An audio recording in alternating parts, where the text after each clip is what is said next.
Bonsoir, bonsoir, bonsoir, bonsoir la famille, bonsoir, abonnés, bonsoir, c'est Sabidimbo, bonsoir, Flair, bien Sylvie,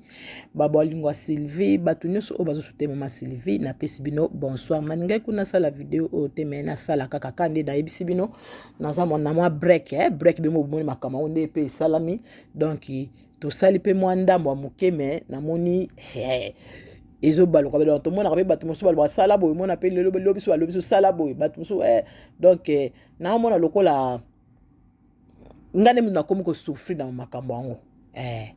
nazo mona sens wana ko souffrir na sens ni nazo souffrir na po bana na bazo souffrir nde batie ba photo na nde ya kofinga bon bana ba sepelite tozo sola pe na bana moke nazo lengisa bango dans oyo pe na lobby na loba o loba na lobby na yaki bino mo nazo expliquer on a butaki pa mpingi la kuna na expliquer bino pourquoi nga na ya kotanga ko dénoncer na lakisa bino preuve wana na lakisa ki bino pona ndenge na lobaki ke na sala mission na été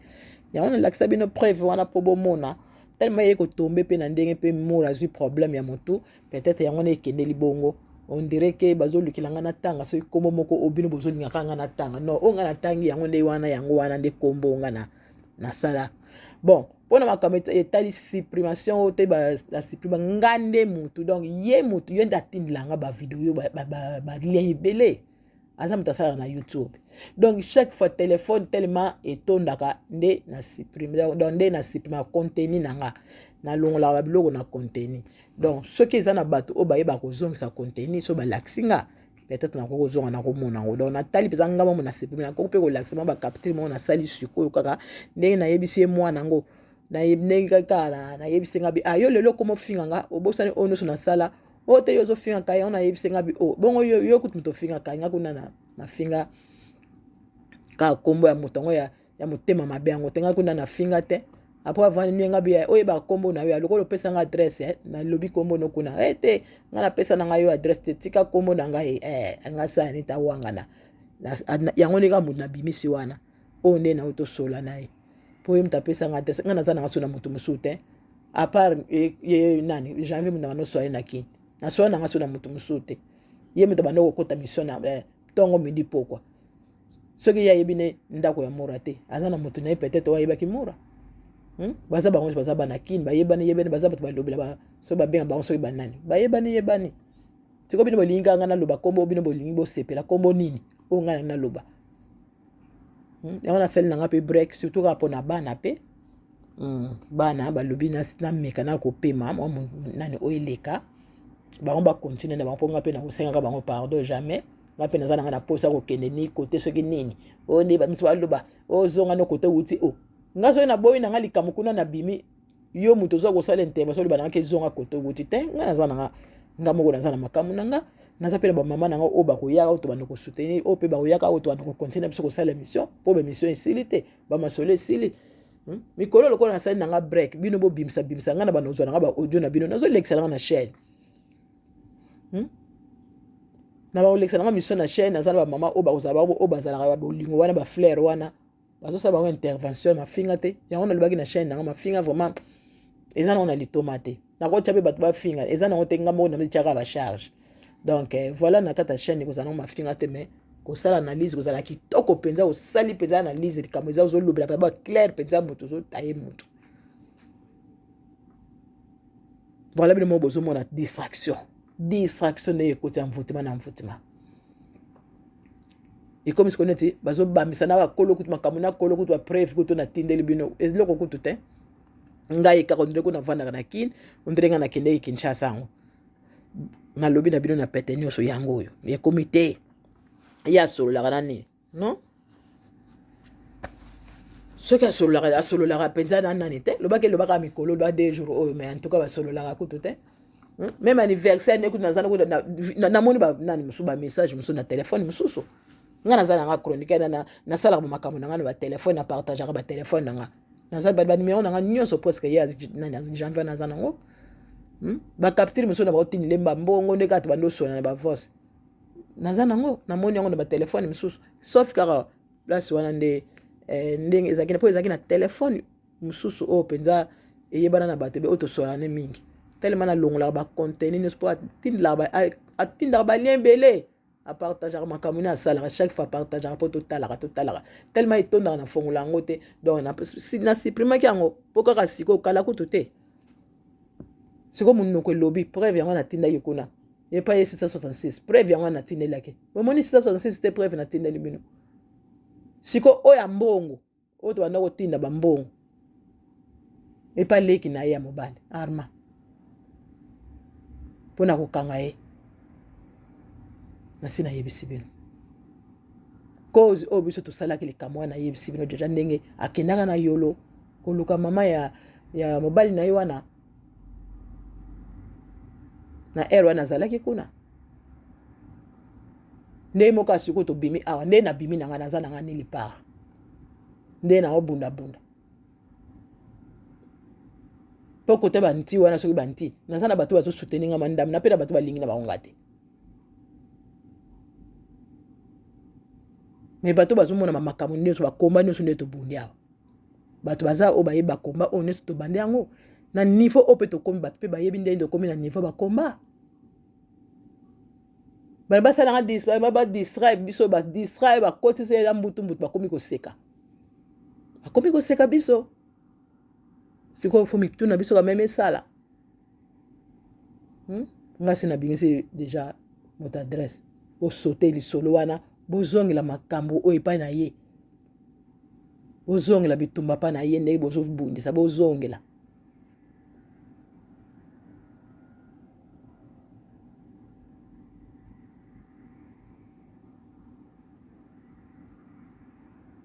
na wana po ye moto aniaki nga na wana bongo mosusu oyo etikali boyoka yango ndeni lokola mpe babolobeke boza so na posa nango te problème ya te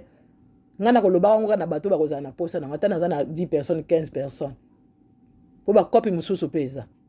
oyo tosala na ye mpe susu apart wana yango nabandaki na wana po ye kotombeka na kibota wana babambi mwana bato yango nde esali mwa peut-être ebouscule mais bozala mayele toya mikolo nga na mokolo na mama na mayele naza na sagesse makasi nde naza boye donc soki bozokota mpenza na nini mosusu non naza na makambo ya kitoko oyo tokofanda tosololi mpe bocomprendre mwa moke boke boye bon nzoka nde boye po ti alobi ti décembre ayebi ke naza na mabiloko ti sikoyo ekocomprendre yango lobi acomprendre yango alinga asala nga lokola ke ngai soki kosala lokola motu moko amoni ke moto ezoya ala ye kofaiblir abana koloba ni n'importe quoi mpo bato baboya nga eloko nde asali yango wana ti bozocomprendre yango te eloko asali yango nga susi nanga kaka mpo na bana soki bana te nesi na beti susu mosusu susi kama moke mpo na bana nazela nata mwa 3 jours na 4 jours na bano bwakela bino kama beloko moko ba 10 minutes kaka mwa eloko moke nga na kozonga kuna jamais ya nini nango na ozonga te ata naza na 3 personnes 4 personnes nasala kuta efao nazonga bemission nanga ya Kinshasa nanga moko nasali mwa live nanga na mokolo ata so nakoki nasali mwa 30 minutes 1 heure de temps nasoli na lobi nanga kaka bamakambo nyonso sangisa réseau social ezanga nango bamakambo te bamakambo eza ebele otia komitungisa baoyo yanga baoyo bozoyokela nga baoyo mpe bozondima botia komitungisa bafasi kutu na boyokiyoki te mawe mikolo napemi napemi nano kota ya bamatiere oyo ya ye maki nga na 666 fasioni yo fasioni olingaki bongo te feti okomosela ngo émission air nyonso zwa mbongo ngufuna encore nga mpe na matiere nga peti mpo nga mpe naza tala kaka oza mama moko ndoki yo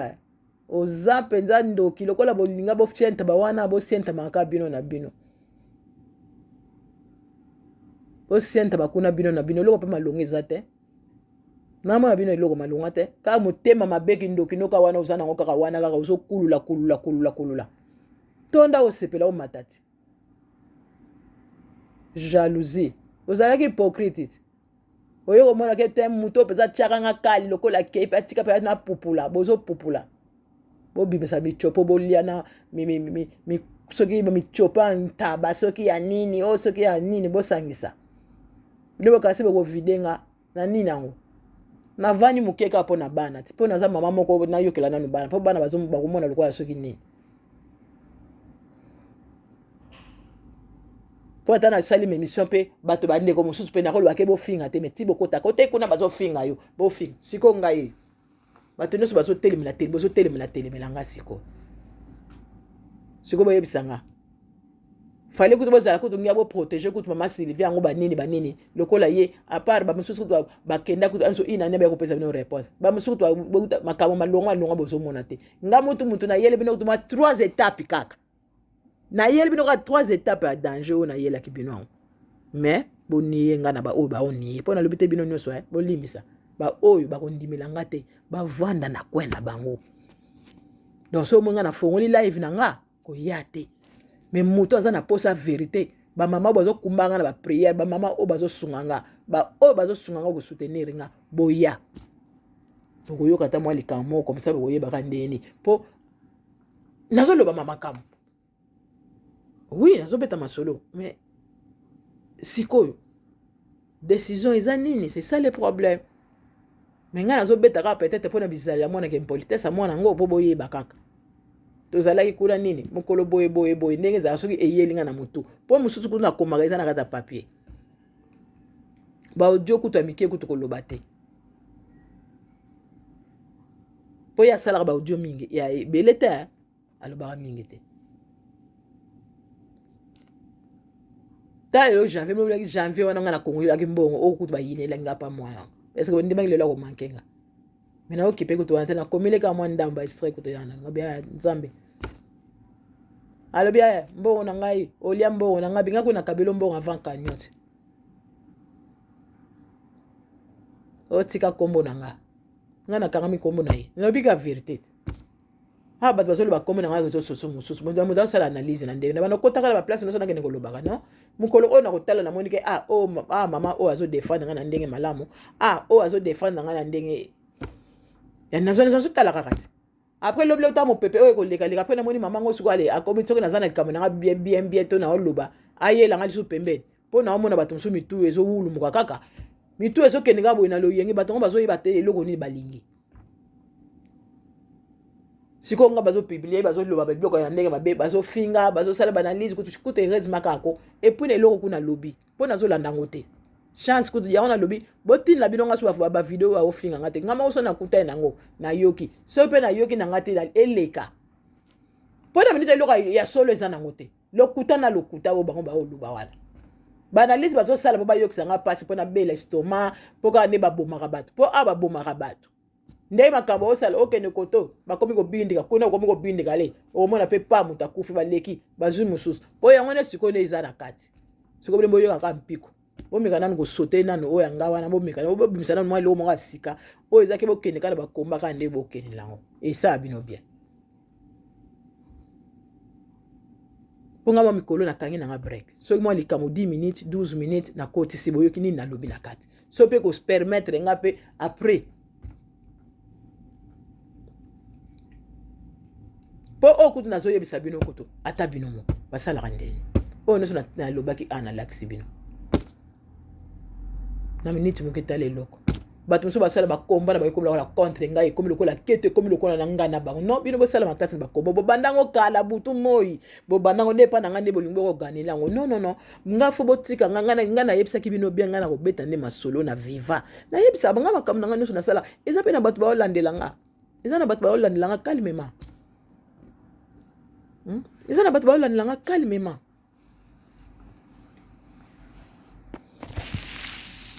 merci beaucoup bandeko na nga en tout cas ngai na bandaki kotonga na nzambe aza malamu mpo naza na biloko ya bato nasisi déjà robe moko nzambe aza bolingo vraiment nazokende malembe en tout cas naza nanga très bien malgré moi air moko bino boyebika mwa ndenge makambo eza mwa tension mwa banini ka tension te eza soki ya nini ndenge kaka bamakambo wana kuna bato boyitaka bamakambo yango sikoyo bayebisi nga c'est mieux omeka nanu kosala mwa break mokie mais bamisio mosusu nazotala na ngai te nazotala te bato nyonso wana oyo bazofinga nga baloba n'importe quoi bavanda kimia. Ah, réseaux sociaux il est karaté. Réseaux sociaux il est karaté. Makamuna bango ezali. Voilà la famille. Toyo gana nous voir sande kona biso oyo bon tozonga. Merci. C'était quand même marrant parce que c'est quand même une révélation. C'est quelque chose de grave. Là, c'est même plus de la matière. C'est une information qui est grave. Mais dans cette information qui est donnée, l'information, elle est là. Elle vous livre l'information. Mais elle dit qu'elle a servi d'intermédiaire.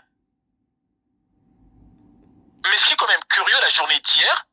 c'est même pas Karine qui est attaquée, c'est Sylvie Maud qui est attaquée sur tous les lives. C'est quand même curieux. Limite, Karine, dans cette histoire, elle est devenue une sainte, alors que c'est elle qui a donné l'information. C'est quand même très curieux. Moi, je vois quand même que maintenant, Sylvie Maud, un jour, elle est... Ouais, bimissa. Quand elle va sortir une information,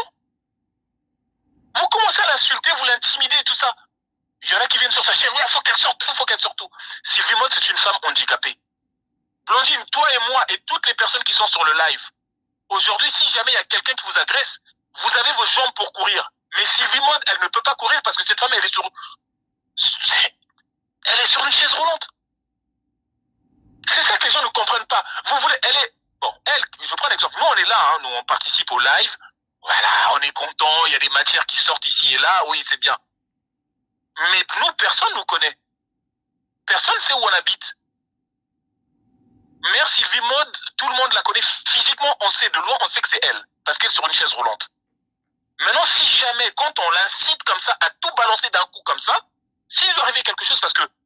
la nounou de Belgique, elle a des fans aussi bien en Belgique qu'à Munich. Il y a des gens qui la suivent, même en Allemagne. Il y a des gens qui l'apprécient. Mais comme c'est des envoûtés, les gens peuvent aller se faire justice au nom de... ouais, parce que mamie, leur sacro-saint, mamie. Quelqu'un peut devenir dingue, aller faire n'importe quoi, parce que c'est Sylvie Maud qui a commencé à balancer les choses. Vous êtes là, vous l'incitez. Et quand elle va vous donner une petite information, vous commencez à dire je suis le numéro 1, derrière, vous l'attaquez. Il faut savoir, soit, quelque part, vous découragez les gens qui sont dans la Chine. Moi, je prends un exemple. Si moi, j'étais chinois, je suis dans la Chine, si je suis chinois, et que j'ai les vérités, je vais partir, je vais quitter la Chine, et que j'ai quelques informations, mais vous me donnez même pas envie de quitter la Chine. Combien même si je quittais la Chine, mais vous me donnez même pas envie de venir parler. Parce que quand je vais venir parler, vous allez commencer à vous retourner contre moi. La pauvre Sylvie Maud, depuis le départ, elle est toujours repoussée, elle est toujours insultée. Il y a même des youtubeuses, moi je vais pas dire les noms, ça ne sert à rien. Il y en a dès le départ, ils ont commencé à la combattre. Ils ont commencé à la combattre. Lui mettre la pression parfois, appeler même en plein live. Ouais, faut faire ça. Lui mettre des injections. Non mais, c'est pas possible. Chacun de nous réagit à sa façon. Laissez-la si elle doit parler, elle va parler à sa façon.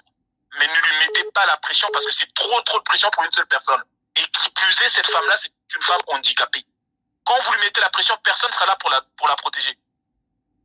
Toutes les personnes qui appellent sur les lives, on vit dans des pays différents. S'il lui arrive quelque chose, après on va venir dire ah, maman, c'est lui, ah, la pauvre, oh, ils lui ont fait ça. Elle a quitté la Chine, elle n'est plus dans la Chine. Elle est venue de ce côté du Rive. Mais arrêtez de la repousser comme vous la faites. Ça devient quelque chose de je sais pas, on lui met la pression. Laissez-la, elle va parler si. Mais moi je dis c'est contre-productif. Vous savez, je vais vous dire une chose. Il y a peut-être des gens quand ils quittent la Chine, il y a des gens, même de notre côté. Les gens pensent que Karine, elle va, même dans tout ce qu'elle fait, ses envoûtements et compagnie, en gros, elle partage ses secrets avec toutes les personnes qui sont en bas de l'échelle. Moi, je pense pas que Maman Sylvie Maud, elle était très élevée dans la Chine, mais du peu qu'elle sait, c'est ce qu'elle est en train de livrer. Laissez-la livrer les choses petit à petit. De grâce, ne lui mettez pas la pression. Parce que personne ne pourra la protéger s'il lui arrivait quelque chose. Moi, j'ai des gens pour courir s'il m'arrivait quelque chose. Mais elle n'en a pas. Un peu de jugeote dans cette histoire. Karine, je dis toujours qu'elle est extrêmement déraisonnable, mais elle n'est pas complètement irrationnelle à venir partager tout avec les gens qui la suivent. Et vous croyez que, bon, moi, je sais pas. Moi, ça me fout. En plus, quand elle parle, elle est claire. Concernant la personne qui a transmis l'adresse de Moura, elle a bien dit, c'est pas Nénéa. En gros, la personne, vous la connaissez. Et si jamais vous savez qui c'est, vous serez étonné. Apparemment, c'est une personne, c'est peut-être une de vos collègues qui travaille dans YouTube. Voilà, et comme les gens sont tellement... C'est un peu, je sais pas, moi hier, je suis pas intervenu sur un live, j'ai juste suivi les lives, même les gens les anti-Mboli là. Mais quand j'ai vu les gens, comment ils insultaient Sylvie Maud, et j'étais étonné. Elle vient donner l'information, elle est l'intermédiaire dans cette histoire. Dans cette histoire, il y a une personne qui lui a donné l'ordre. Mais nous, on dit toujours que les gens qui sont dans la Chine, c'est des gens qui sont envoûtés. C'est ce qu'on dit toujours, que non, les gens sont envoûtés. En gros, ils sont sur une emprise. Il y a quelque chose qui les dépasse, quelque chose de spirituel. C'est ce qu'on dit, non? Entre nous, c'est ce qu'on dit. Oh non, c'est des envoûtés ou je ne sais pas quoi. Mais alors, pourquoi vous ne mettez pas sur le compte de Sylvie Maud que elle aussi, quand elle était envoûtée, tellement que l'autre avait une emprise sur elle, elle lui a donné l'ordre, vas-y, faut que tu me trouves l'adresse de un tel, mets-toi en contact avec un tel parce que moi je cause pas avec elle, et toi tu sers d'intermédiaire et tu ramènes une information, point barre. Mais aujourd'hui, c'est Sylvie Maud qui est devenue la coupable. Karine, hier, elle était devenue une sainte. Presque personne pointait le doigt que c'était Karine le problème. J'ai trouvé ça bizarre, j'ai trouvé que c'était complètement irrationnel. Les mêmes personnes, parfois, aujourd'hui, vous allez aduler Sylvie Maud, le lendemain, vous l'insultez, oh, Merwan Andoki, comme ça, comme ça. Je peux comprendre une frustration, parce que Moura, et effectivement, parce que Moura, actuellement, c'est Moura qui souffre. Mais il ne faut pas qu'on renverse les choses. Essayons de voir, c'est qui a donné l'ordre dans cette histoire et qui a donné l'adresse. Pour moi, c'est ça le plus grave. La personne qui a fait l'intermédiaire, maman Sylvie Maud, c'est un peu le pont traversé. C'est elle qui a fait le pont entre celle qui a donné l'ordre et celle qui a donné l'adresse. Mais maintenant, aujourd'hui, on vise la personne qui est au milieu, à qui a fait... non, mais bon. Bon, je reprends le boulot. Non. Voilà, la famille. En tout cas, on a dit que nani muke analyse de qu'on a besoin de frère ou américain koloba analyse naie. En tout cas, bravo papa parce que yo vous comprendre, pour les na bato bazo comprendre, et na bato bazo comprendre te.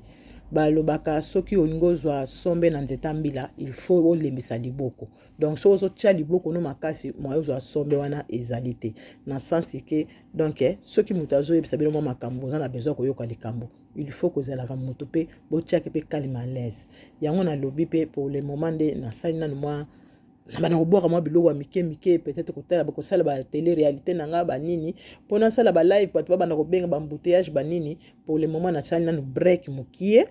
ka nde nayebisi bino pourquoi nasali na mwa break mais ata mwa 4 jours 5 jours 3 ans na biso et y a pas de problème nayebi ke bamama baolengisanga na baprivé bazoya bazolengisanga banini voilà comme ça oyo baza makasi na combat toujours bolite bien makasi comme ça biso to yaka ta kozwa pe bapa na bino pe nde bataka na banozwa nanga po eza na pe ba liboso te ke ta mususu na zwa kana pe makamu ke bino bosali pe ba live na ko kata mandamu na yeko tia eza bongo po calmer kota po na moni mwa simple tozo bosana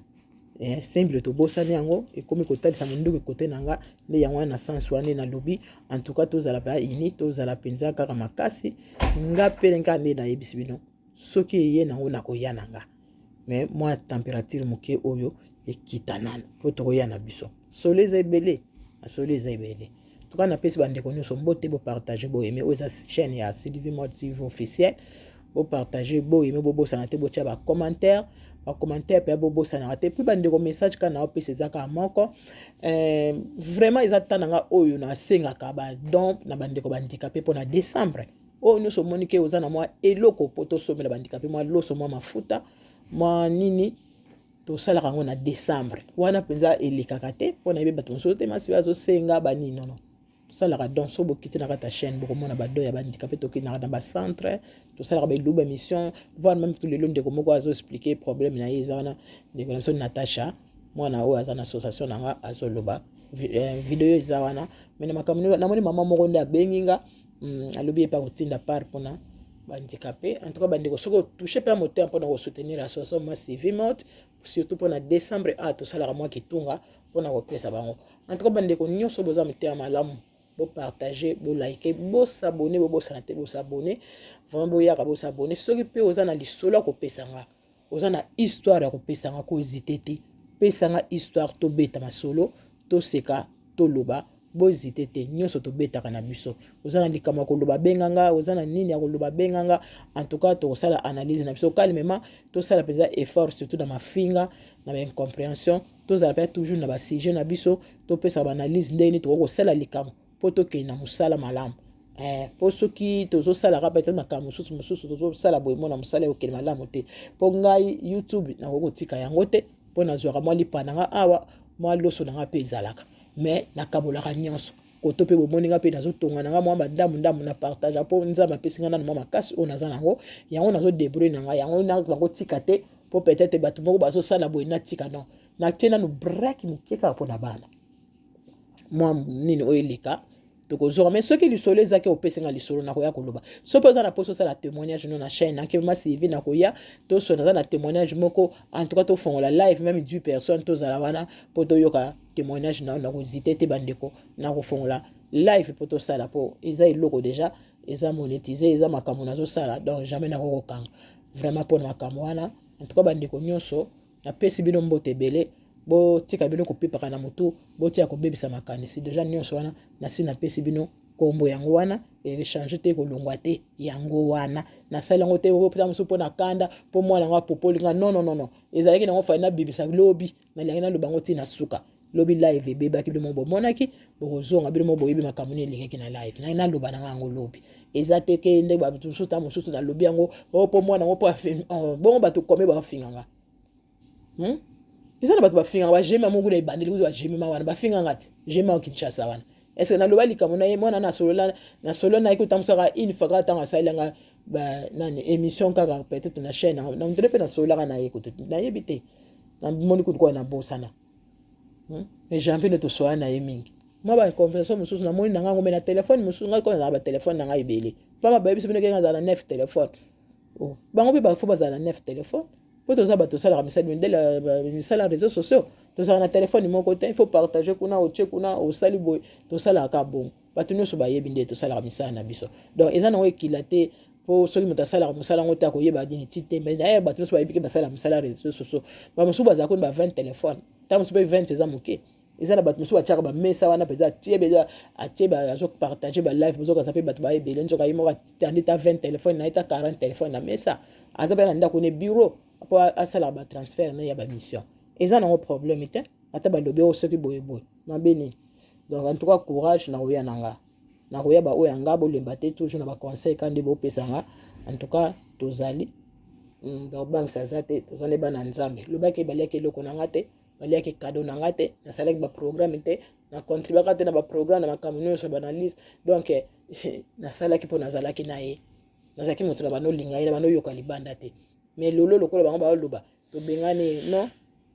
ngane na kité ngane na longo bengani ngate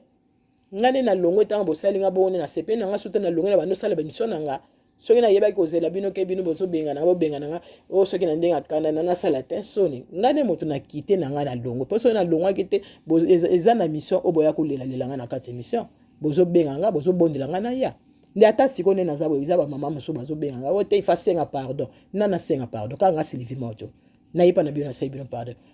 boniko bosala o bozo sala na michopo bosala bino pe mukona bino ekozala. Merci beaucoup en tout cas bandeko bo like bo commenter bo tia ba commentaire na bino conseil na kotanga ba o ba yaka na mafinga na supprimer ngo soki na moni. Voilà, so pour monique na zana kidiba commentaire moko mabe za wana o signalinga soto solola esa bien. Merci beaucoup, bisous bye. Kula batela biso. Toko yaka yana continue émission o pesa la bino bien. Na ba oyanga. Botia ba j'aime, botia ba bisous ebele wana. Toko mona na ntoka na linga pe na sala penza iloko na sala fort. Na sala ngo. Na sala na ibezate pona ba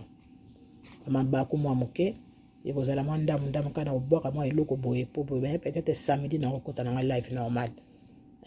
bo banga te ba onu so bazo sala ba mission ba nini en tout cas pona bato batindila nga ba lien bo dozi na mikolo bo tindila nga na ba lien te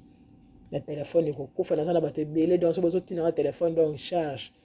na mona na ngo bo banga ye betela ngo li solo c'est mieux benga nga ki ma CV place mo ba lo ba boye pona yo tindila lien te téléphone ko mi ba saturé bo tika na ko tindila nga ba lien bite ko balia musubi mo bomo na ke botininga émission natali yango te donc c'est bien nazala moi calme moke botina balien te nayebi ke baofinga nayebi songa mo nakuta nango ta na Facebook ta wapi na omona bobanga te bino nde botyanga ma dose moke mpona minute naza na break donc voilà botina wana balien te esalanga bien merci beaucoup bisous bana lingi bino mingi tomonani tout à l'heure ciao